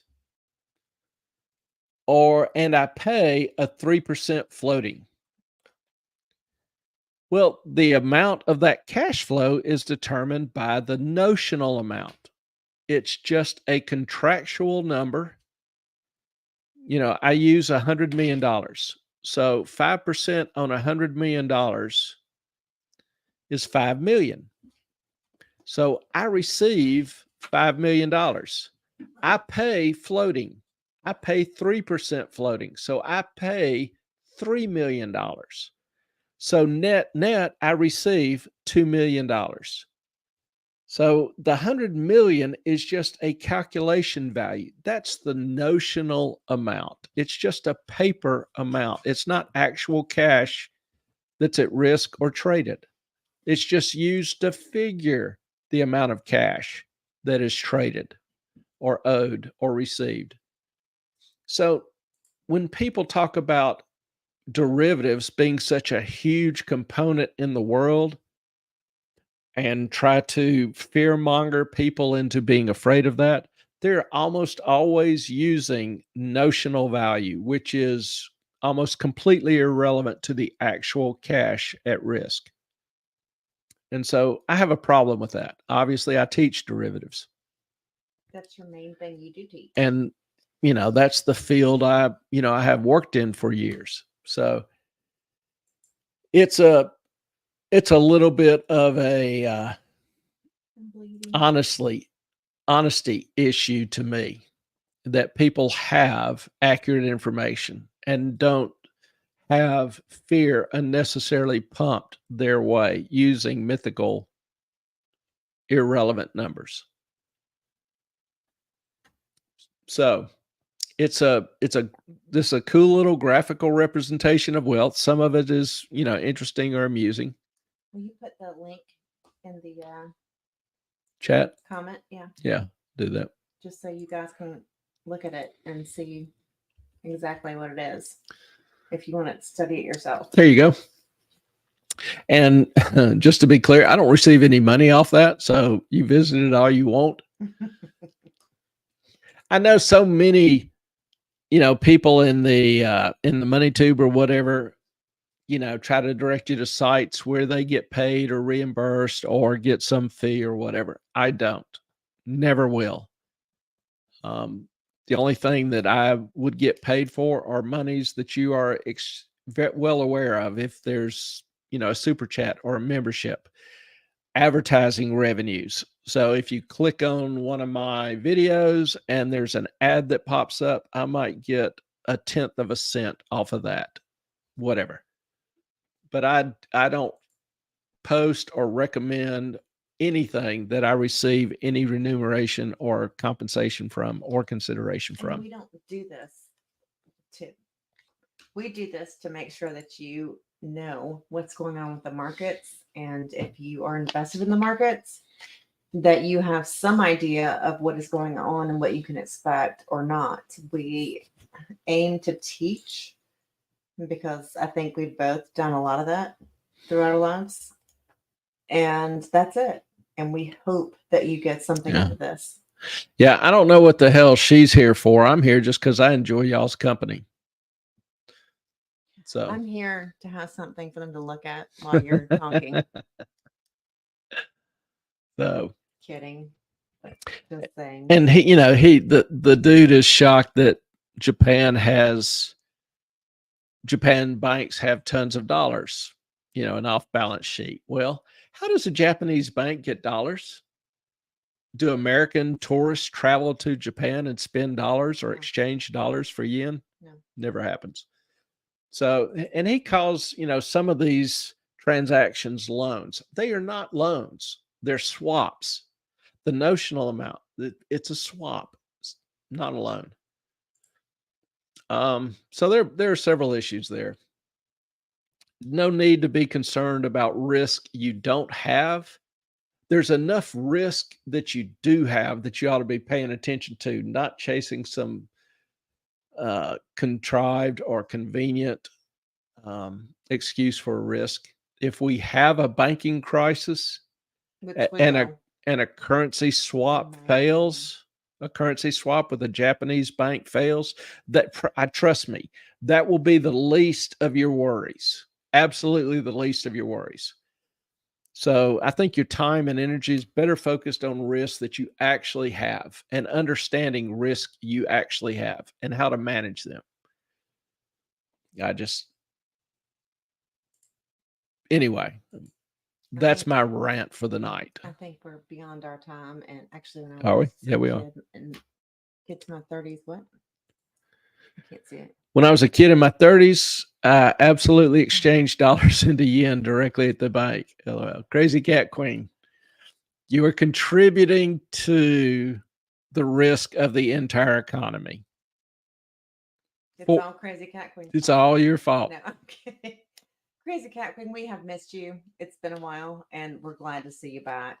And we hope you continue to hang out with us. We are, we're a little weird and wonky and whatever at times, but what's this we, Kimasabi? It's we. It's totally we. Yeah. But seriously, just all of you, like when you're not here, we notice. We miss you. And that goes for we do. We've gotten to where we enjoy our little family. Brentwood, when you're not here. And then KP, when you're not here, and T-Rock, when you're not here, we notice, and we miss all of you. And there are many more. And then Melissa is not here. So we notice every single person in here, and we do not just dismiss anyone. Crazy Cat Queen. Sure, I'll take that responsibility, but if I'm going to tighten the ship, it's going to hurt. I've got a t-shirt that reads, I ought to have them printed up for the channel. Pain is good. And then on the back, it reads, extreme pain is extremely good. Well, of course, you always say pain is a great educator. Pain is a great educator. KP, we love you too, honey bunny. Yep. Ellen has informed me that I'm already a little bit over time here. He's past my bedtime. So I know, y'all, I'm a pussy. I just, I get tired. I'm sorry. Well, now that she doesn't have to carry all that weight, she ought to have an abundance of energy, right? What weight? Your hair. Oh. I cut off like 6 feet. 6 inches. 6 feet, 6 inches. Who's and counting? I lost 7 pounds without the hair, but thank you. Yes, it's bedtime. Like 9 o'clock is like my bedtime. I gotta go to bed. It's past her bedtime actually. So I'll go ahead and pause it here. So. Just want to thank y'all for being here tonight. Really enjoyed seeing you. Had a good time. Y'all are a great group. Very much so. And thank you for being here. You all. Our time is up. We thank you for yours. Blessings to you all. Good night. Luna, the little burrito baby.